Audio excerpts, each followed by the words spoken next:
जी जल्दी चलिए, देखिए आपके घर के बाहर एम्बुलेंस आई है। गायत्री भागती हुई दरवाजे पर आती है। तभी उसकी बहू चांदनी को एम्बुलेंस से बाहर लाया जाता है। हे भगवान, ये मेरी बहू को क्या हो गया? एक्सीडेंट हो गया माँ जी। अरे लेकिन ये कैसा एक्सीडेंट है? चोट तो कहीं नजर नहीं आ रही। अरे माँ जी, दिमाग में अंदरूनी चोट लगी है और ये अपनी याददाश्त खो बैठी है। मेरी बहू याददाश्त खो बैठी है, अब क्या होगा? आप फिक्र मत करिए, बस इनका अच्छे तरीके से ख्याल रखिए। मैंने दवाइयाँ दे दी हैं, अब मैं चलता हूँ। अगले दिन, अब तेरी तबीयत कैसी है बहू? बहू? किसकी बहू? हम भैरवगढ़ की ठाकुर विक्रम सिंह की बेटी रूपवती हैं। हम एक राजकुमारी हैं और तुम हमारी दासी हो बुढ़िया। अरे बेटा विशाल, बहू कैसी बहकी बातें कर रही है। अरे कुछ मत पूछो माँ, रात को मुझसे अपने पैर दबा रही थी। सर पर चोट लगने की वजह से इसका दिमाग पूरी तरह खराब हो गया है और ये अपने आप को राजकुमारी समझ रही है।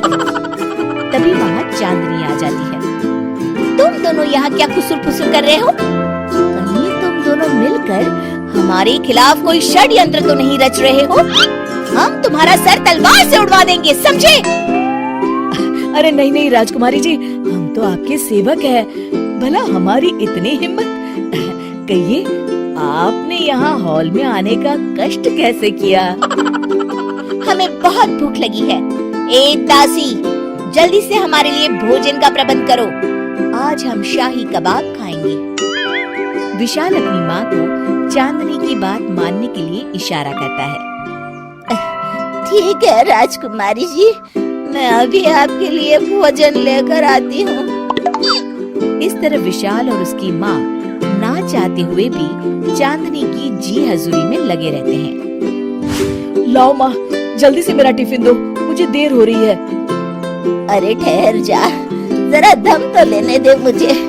सारे घर का काम मुझे अकेली को करना पड़ता है। तेरी बीवी तो राजकुमारी बनी बैठी है, सारा दिन हुक्म चलाती रहती है। अरे माँ, मेरा भी तो यही हाल है। फिलहाल तुम मेरा टिफिन दे दो, मैं चला। रुको, कहाँ जा रहे हो? अरे मर गया रे, ये कहाँ से आ धमकी? आज हमारा जुहू चौपाटी घूमने का मूड है और हमें अपने लिए नई साड़ियाँ भी खरीदनी है। चलो जल्दी से अपना वाहन निकालो और हमें ले चलो। अरे अब तो मैं गया काम से। अगर आज मैं वक्त पे ऑफिस नहीं पहुँचा तो मेरा बॉस मुझे नौकरी से निकाल देगा। मरता क्या न करता। आखिरकार विशाल चांदनी को घुमाने ले जाता है और चांदनी अपने लिए ढेर सारी शॉपिंग भी करती है। ए दासी, टीवी पर कपिल शर्मा के आने का समय हो गया है, जल्दी से टीवी शुरू करो। अरे वाह, कपिल शर्मा तुझे याद है, बाकी कुछ याद नहीं। बहू तू तो बड़ी चालू लगती है, अपने फायदे की हर चीज तुझे याद रहती है। मैं तो तेरी इस अजीब बीमारी से परेशान हो गई हूँ। अगले दिन, अरे डॉक्टर साहब, आप इतने दिन से मेरी बहू का इलाज कर रहे हैं, लेकिन उसकी बीमारी तो सुधरने के बजाय और बढ़ती जा रही है। अरे माँ जी, ये दिमागी बीमारी है। बेचारी की याददाश्त चली गई है, वापस आने में थोड़ा वक्त तो लगेगा ही ना। गायत्री डॉक्टर से बात कर ही रही होती है कि तभी उसकी पुरानी सहेली शीला वहाँ आ जाती है। शीला को देख अचानक डॉक्टर घबरा जाते हैं। अच्छा माँ जी, मुझे एक मरीज को अर्जेंट देखने जाना है, मैं चलता हूँ। ये कौन था? अरे अब क्या बताऊँ शीला, एक एक्सीडेंट में मेरी बहू की याददाश्त चली गई है। ये डॉक्टर उसका इलाज कर रहा है। ये डॉक्टर कब से बन गया? अरे ये तो चमन पान वाले का लड़का है, सारा दिन नौटंकी करता रहता है।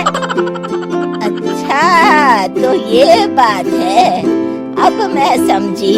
मेरी बहू और ये पान वाले का लड़का दोनों मिलकर मुझे बेवकूफ बना रहे थे। चल तू मेरे साथ। गायत्री शीला को एक बड़ा सा डंडा हाथ में देकर अपनी बहू चांदनी के कमरे में ले जाती है। बहू, ये मेरी सहेली है, एक डॉक्टर है। इसने तेरे जैसे न जाने कितनों का इलाज 2 मिनट में कर दिया है। इसका कहना है कि सर पर जहाँ चोट लगी हो, अगर उसी जगह दोबारा किसी बड़े डंडे से जोर से मारा जाए तो मरीज की याददाश्त वापस आ जाती है। देख, हम डंडा भी लाए हैं। अपनी सास की बातें सुनकर और हाथ में बड़ा डंडा देख चांदनी घबरा जाती है। अरे बाप रे, मैं तो फंस गई। इस डंडे की एक बार की मार से ही मैं तो चारों खाने चित हो जाऊंगी। अब क्या करूं, क्या करूं, क्या करूं? लेकिन गायत्री, डंडा सर पर ठीक उसी जगह लगना चाहिए जहाँ चोट लगी है। अरे तू चिंता मत कर, 2-4 बार मारूंगी तो एक बार तो सही जगह लग ही जाएगा ना। चल बहू, तैयार हो जा।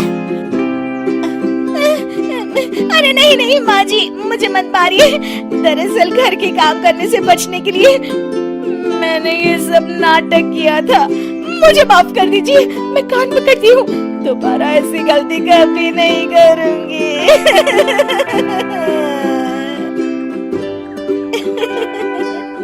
क्यों दोस्तों, कहानी कैसी लगी हमें जरूर बताइएगा।